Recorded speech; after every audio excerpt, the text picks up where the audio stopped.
Hi, I'm Sally Lehman, and I'm with The Advocate. Recently, District 23 welcomed a new state representative. She was born right here in Benton County and has served in a variety of positions prior to this. Today, we're speaking with Representative Anna Scharf. Thank you for being here today, Representative. Thanks for having me, Sally. I appreciate the opportunity. Growing up in Philomath, you attended Southern Oregon University for your undergraduate degree. Then you earned your MBA in global management. Where did you study for your graduate degree?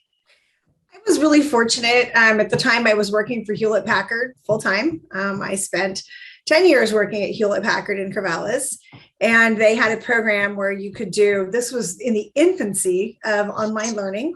And it was perfect for me because my position there, I was traveling and I had one young child and one on the way. And so I was able to finish my MBA while juggling all of those things at the same time through the University of Phoenix. Wonderful. Your career in politics began with the Polk County Fair Board, then the Farm Bureau, and eventually you became a member of the school board. Did you ever think that you would be a state representative? When I graduated from Southern Oregon in 1991, my first job was a lobbyist. And I worked the 91 session for Brian DeLashmutt, the Oregon Nurses Association, Oregon Public Utility District, and a small group called Oh Gosh, which if some of you out there are old enough to remember, you used to be able to plug quarters in a vending machine at the gas station or in restaurants and pull out a pack of cigarettes. And we were the ones that passed that bill to get those cigarette vending machines removed from access to minors. Never in my wildest dreams, all those years later, did I think I would end up back in Salem as a legislator. I was very happy to be an advocate. I was happy to be an unpaid advocate for the last few years after serving on multiple boards. I think at one point in time, I had 8 boards going at the same time.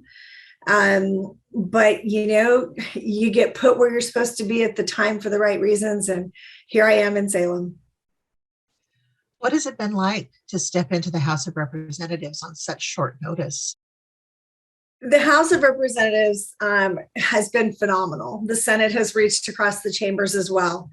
But I have been embraced with open arms. It's not the traditional way to come into office. It definitely was not without controversy. But both sides of the aisle have been nothing but gracious. The Republican caucus is already treating me like family. I couldn't do, I don't know that I would have survived the last special session that we had for a week and a half without their support and their knowledge and their history. But it's definitely been phenomenal so far. And the outreach from the communities in Benton County, Marion County, Yamhill, and Polk, they're coming out of the woodwork just to be supportive. And I hope it stays that way because we have a lot of work to do. And when we fight amongst ourselves, we make no progress.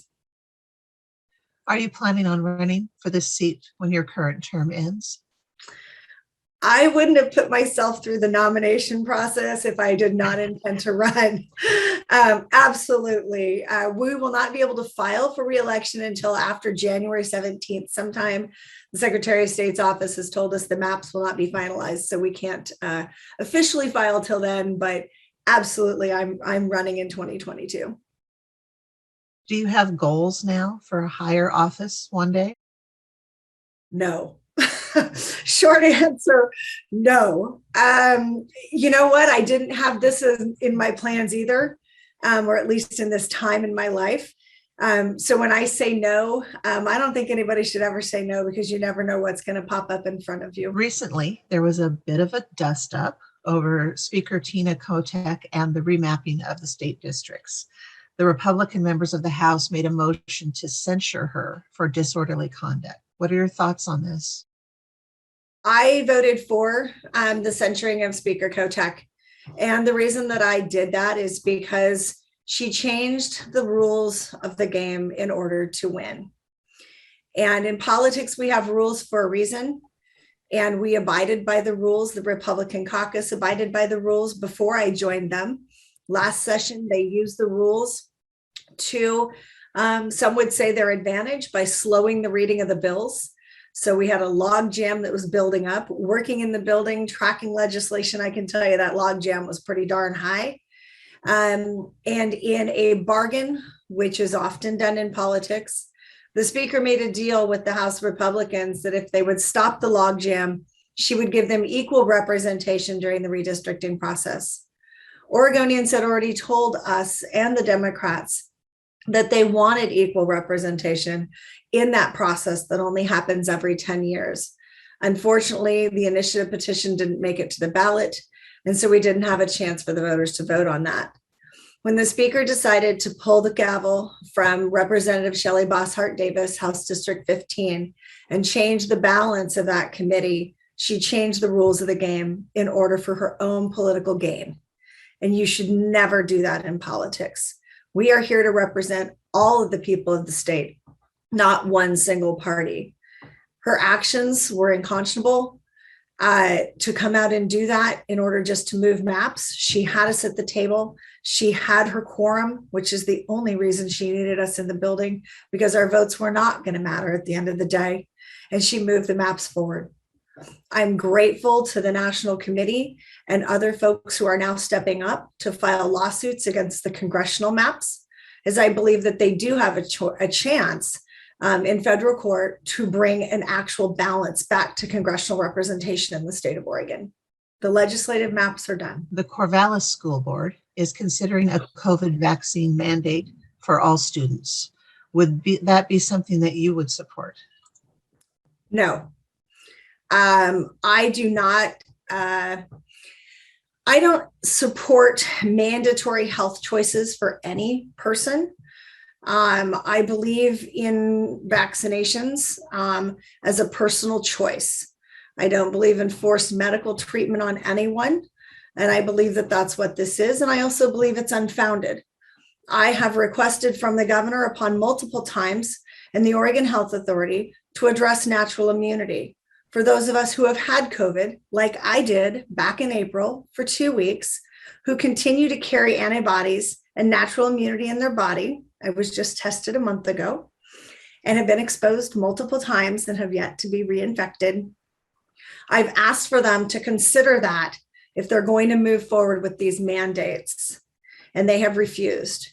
The only response I could get from the Oregon Health Authority was that reinfection data is not available because they don't track it, and it's extremely rare. And they referred me to the CDC, which also is saying the exact same thing. So until we recognize that, until we have longer studies about the risks, especially to minors, I am not going to endorse forced vaccinations for anybody in this state, especially children. Another question facing our schools is whether or not there should be gender inclusive restrooms.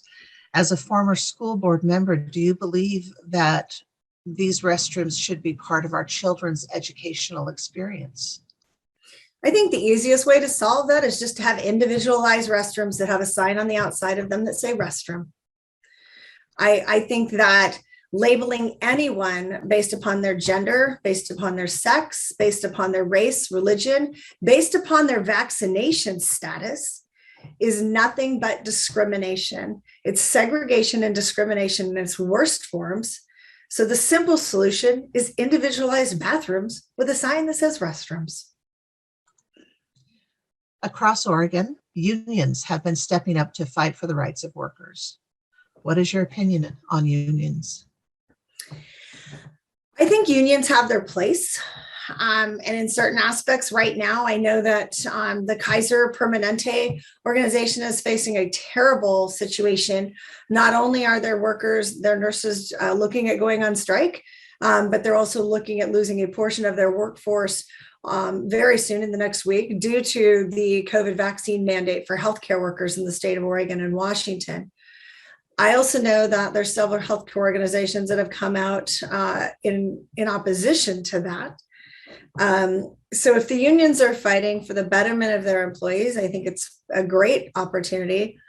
I also appreciate the fact that the state of Oregon is an opt-out situation. So you can work for an organization that is unionized, but you are not forced to become part of that union. And part of my belief in that stems from unions tend to be political action committees as well. So if you are forced to give money out of your paycheck to your union, but you don't believe in what your union is endorsing legislatively or legally, you shouldn't be forced to give your money to your union.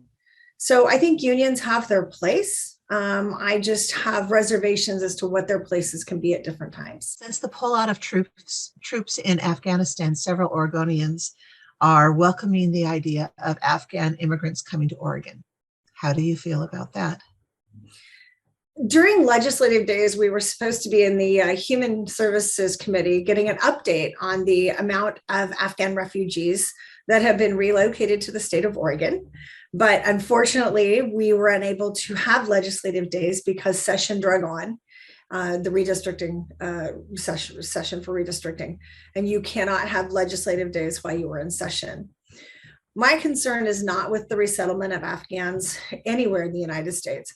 My concern is with the American citizens and the non-Afghan citizens that our government left behind in Afghanistan, and why we didn't get them out and how we're going to get them out. As you said, you came to your position through a series of unusual incidents, culminating in the expulsion of Mike Newman from his seat, the first time anyone has been ejected from the House in Oregon. Prior to that, you were Mike Newman's aide? I was his legislative policy analyst, yeah. Did you learn a lot working with Mike Newman? So I worked for former Representative Newman during the 2019 short session and the 2020 long session. The 2019 session was quite memorable, as you'll remember, and your viewers will remember. The Republicans in both chambers walked out and stopped the legislative session. That was my first jump back into the building in many, many years, especially in a paid position. It was quite amazing to sit on the floor of the House during sine die, the end of 2019 session at the representative's desk, with no other representatives from the Republican caucus in the chamber. I learned a lot that session about the power of the people in politics and the power that organizations and grassroots groups such as Timber Unity have in the process. It was a very successful session because a lot of bad things were stopped. During the 2020 session, I spent most of that session without Representative Newman because he was stripped of his committees and then eventually was expelled from the chamber. Fortunately, there's a lot of work always to be done, whether it's for other legislative members in researching topics and providing information to them or to the caucus. But there was a lot of voters in House District 23 that still deserve to have somebody in that building watching and listening to what was going on and making sure that information was fed back to them by the then Chief of Staff, Becky Mitz, as well as she is now my current Chief of Staff. So you mentioned Timber Unity. Do you support their efforts? I absolutely 100% support Timber Unity. I am a proud member. So what would your promises to the voters be in this current position? Well, the first thing you learn in politics is never make promises. The second thing you learn in politics, especially in this state, is when you're in the super minority, never make promises. But what I will say to the voters in House District 23 currently, and the ones that I'm going to have moving forward after the maps are finalized, is that I'm going to work hard every single day that I'm in Salem. Being in the super minority means that you're constantly swimming and trying to swim upstream. You're constantly trying to run uphill. It is a challenge. You often don't get your legislation heard because legislation is decided and sent to committee by the speaker, and then it is put on the hearings list by the chairs of the committees, and the Republicans don't chair any of the committees. So I will fight. All I can say is that I will continue to fight every single day and make sure that voices are heard, because sometimes that's what it takes, is just persistence. What are your thoughts about Mike Newman opening the door to the Capitol building and allowing protesters in? The day that Mike opened the door, I was actually laying on the beach in Hawaii, a long ways away from anything that was going on, and my phone started blowing up. So December 21st is probably a day I best remember laying on the beach and forget about what happened that way. I, like my caucus members and many other people, gave former Representative Newman the benefit of the doubt. in his actions.